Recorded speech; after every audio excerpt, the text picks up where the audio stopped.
хирургия уже дайындап, онкология болған соң ешкім кескісі келмейді мен күйеуімді. Ол қорқады, рисковать етеді алмады врачтар. Акмал доктор деген бар, хирург, МКТУ-да. Сол кісі жасайтын болды, жасайғанда да анау тұрып алған маған әр деталь, мен врач, әркім ауырса врач болады. Әр деталін көрсетеді, мына протоктар, морфий салып жатыр біз күйеуімізде уже. Морфий.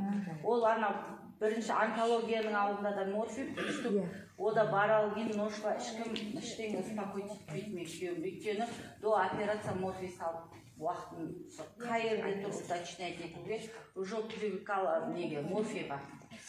Онкологиямен морфий салып жатыр, хронический калькулицийде продукта тұр, гной кетіп жатыр уже. Сонымен миыма сақ дейді да, мен өзім үшін көп нәрсе істемейді кеп бүйтіп қарағаны. Мен қанша давлением көтеріп жатқаны маған өзіме керек болған жоқ оны артты. Жолдасымен баламма істейді. Сонда өзім жақсы көрмейтін адам екен мен. Сондай ойға келдім. Содан алдымда күйеуім айтты, мынаны ішсеңде ішең, ішпесеңде. Мен операция шақырып, біз дайындап шақырсақ, қашып кетіп қапты операция. Мен қайттан кесілгім келмейді. Ол қанша қиналды ғой енді. Сосын айттым, мынаны өлетін болсаң, өлмейтін болсаң дедім, чудо трафтынан дедім, жарты сағат сайын мен 1 литр ішкіздім. Қорққан жоқтым, өйткені рисковать еттім. Жарты сағат сайын 1 литр. 1 ложкамен демдеп күйеуіммен.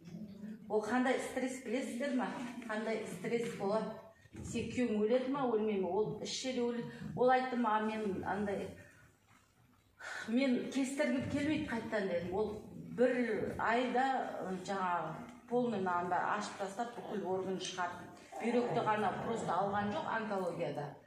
Сол нандарын шығарып тастап, орнына қойды ғой. Бұл мына күйеуімді жоғалту, ол мен жаңағы 18 жыл өмір сүрген адамым ғой. Соны жол қандай стресс, ол мен өзім стрессіне состояние, бірақ соны заставить етті мен. Наны сен кестіріп кетсін ба, алмаймыз ба, бәрі өлесің, сен проток болғанда гной етіп жатыр, ол приступ әшімнен беріп жатқан жоқ қой. Соны айттым, әр жарты сағат мен рисковать еттім. Bir түн мен оқыдым. Меркулованың барлық отрезкісін оқып көріп шықтым. Меркулова паразитолог, Астанада врачыға. Мен өзіне шықтым ол кісінің. Сосын жаңағы бүкіл несін мүмкеденер шықтым. Бүкіл 18-80 практикасын бәрін оқып шықтым Гуглден. Мен негізі Гуглден іздеймін бәр нәрсені. Адам айтқаннан сенетін адам емеспін. Өмір сөйтіп қатайтып жіберді мені. Сөйтіп жарты сағаттан 1 сутка ішкіздім, сіздер сенсеңдер 1 сутка. Мен өзім рисковать ететін жүрегім менен. Не болады? Өлсе не болады? Барлық жаққа барып келдім. Шынымды айтсам, барлық жерге барып келдім. Осындай апамсадай күйеуімді, академик күйеуімді өлтіріп қойсам не болады? Бірақ рисковать еттім. Басқа возможность жоқ. Содан результат ертең азанда мен күйеуім бүкіл нәрсе істетті ғой. Сенесіздер ма? Бүкіл кетті, ертеңіне КТК бардым, мен жаңа асығыстау болдым, мен алып келем деген азанда барсам, сенесіздер ма? Bir тас жоқ, гной жоқ. Чудо болды. Қанша қалай ішкіздіңіз сонда? Әр жарты сағат сайын 1 литр. Ол сол кезде әр жарты сағат сайын 1 литр суды осы чудо травадан дайындап. Чудо травадан 1 қасық салып, мен күйеуіме ішсең де ішесің, ішпесең де өлесің, сен ішсең де өлесің. Ас қасықпен ба? 1 ас қасық қайнатып, 1 шай. Ас қасық.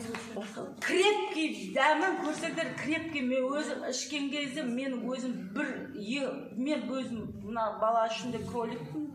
Суытып қояды сонда. Сонда 1 ас қасық салып, 1 литр шайға демдедім. 1 литр суға. Сонда крепкий көрсеңдер, бұның дәмін крепкий емес. Сіздер ішсеңдер страшно.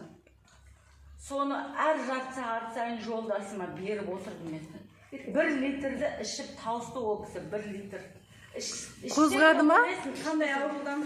Қозғады ма? Хронический калькулиций, гнойный протокта гной кетіп тұр уже. сөйтіп азанда біз уже бардық больницаға бардық МТУға, КТ-ға түстік. КТ-ға түстік, гнойный да жоқ, протоктағы тас та жоқ, ештеңе жоқ, тап-таза. Ахмал доктор в шоковом состоянии. Қақта, тас қақта, на жерде ірің аяқта. Асан апай, сіз не істеп келдіңіз? Өзі ауырды ма?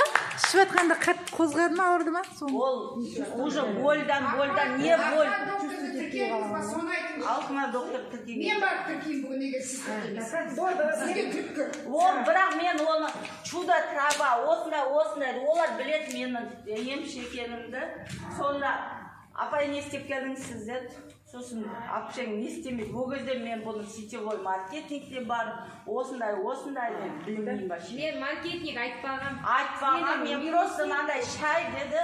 Содан кейін ол қалып кетті. Одан кейін мен өзімдегі результаттарымды айтпаймын. Мен